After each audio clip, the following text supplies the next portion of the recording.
You know how it is. Every time a sliver of new information is released to the public, the fandom starts cranking out more theories than a conspiracy nut on speed.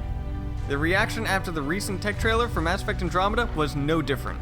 Now, one might wonder, why spend so much time on theories? For some, it stimulates them intellectually. For others, it helps pass the time until more news is given out. In our case, it's because we get fidgety when we sit still for too long. So today, we're going to discuss fan theories. My name is Tucker, and welcome to MassEffectFollower.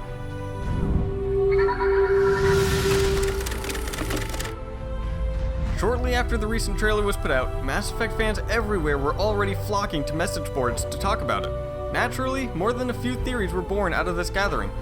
Theories ranging from the game's story to the game's characters and even to the game's frame rate. For instance, based on the newly revealed information that the N7 character shown in the early promotional material was actually the father of the main characters, many have theorized that the players will begin the game playing as the father in a tutorial mission set before the events of the main game. Playing a tutorial as a different character isn't entirely unheard of, as games like Assassin's Creed 3 and Xenoblade Chronicles have made interesting use of this idea. Delving further into the concept, some speculate that the tutorial could actually be set during the First Contact War, giving our first real view into the fateful conflict between Turians and humans that kicked off humanity's journey into the galactic scene. Sure, we've seen it in books, comics, and a brief simulation on Pinnacle Station, but wouldn't it be fascinating to actually be thrust into the actual war, or incident as the Turians prefer to call it? Maybe the father dies during the tutorial, maybe he becomes a local hero, maybe he turns out to be a villain. The possibilities are endless. Well, maybe not endless, but it sounded cooler than saying there's a couple of dozen possibilities.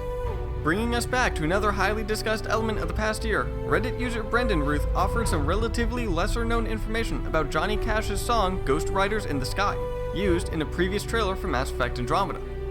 The song's subject matter, featuring ghostly cowboys pursuing a devilish herd of cattle across the sky in an endless chase, appears to be a Western retelling of the European legend of the Wild Hunt.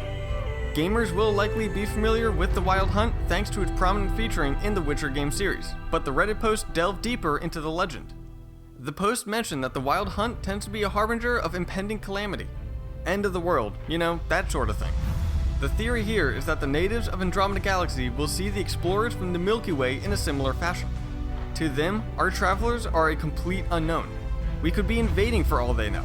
Maybe our presence is actually the catalyst that sets off a galaxy-wide destruction. If that's the case, you can bet everyone who thought that song was a terrible idea would feel pretty damn silly. Those are just a couple of the countless theories that are floating around out there. Go through the message boards, check Reddit, watch the trailers again, see if you can come up with any theories on your own. Any theories that you have, let us know in the comments down below. And while you are there, give this video a like and hit that subscribe button, and I'll see you in the next video.